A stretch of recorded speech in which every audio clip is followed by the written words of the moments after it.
Whitehaven returned to action last night in Division 1 of the West Lancashire League, and they got another victory, followed up Saturday's 4-0 home win with a 4-1 win at Askham. Brian Dawson, the manager, is with me.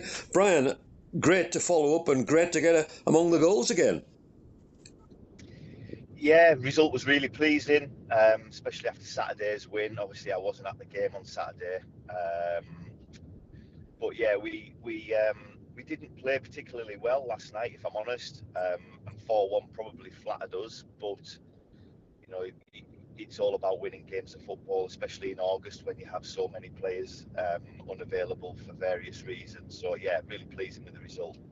Askham, how do you think they were shaping? They'd got beat on the Saturday, and obviously followed up with your win over them. What did they look like? They were okay. They had quite a bright forward line.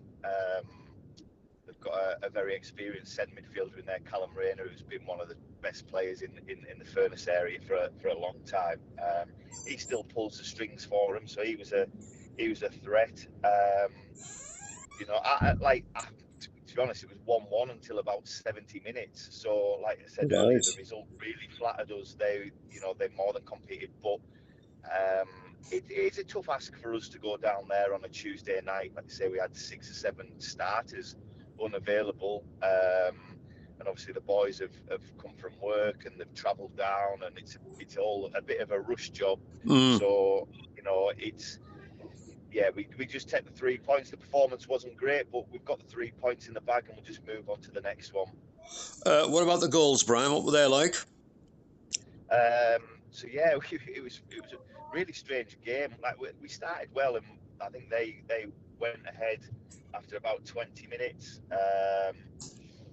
and we started to panic, and then we got an equaliser just before half time, and then we had a real purple patch probably on about 70 minutes, where I think we scored 3 within 5 minutes, and it just kind of knocked the wind out of their sails, and we just seen the game out really. But Kean Goulding got a hat trick. We moved him up into the number 9 position because the lack of forwards that we had available to us, and Josh Hilton chipped in with a 4th. Yeah, and what have you got coming up on Saturday, Brian? We've got Chipping, so they've had a good start as well with 2-0 wins. So currently we're sitting 1st and 2nd between us.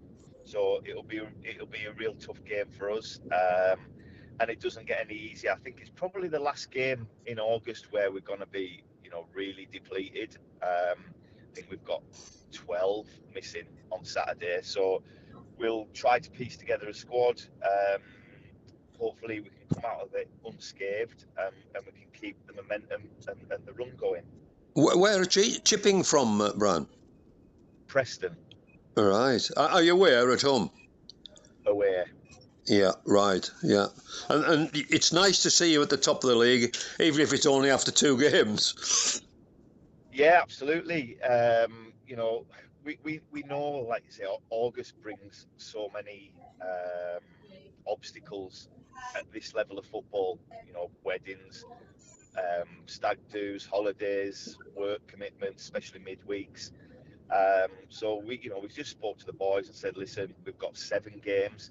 If we can knuckle down and we can be in the mix after the 7 games, then the dust will settle. It's just Saturday to Saturday. People after the summer tend not to have so much going on, and we can kind of stay with the pack. And it's really pleasing that we've got 2 wins and we're in and around it already. So yeah, good start. Excellent. Right, Brian, well done, and we'll speak to you up the weekend. No worries, John. Thanks.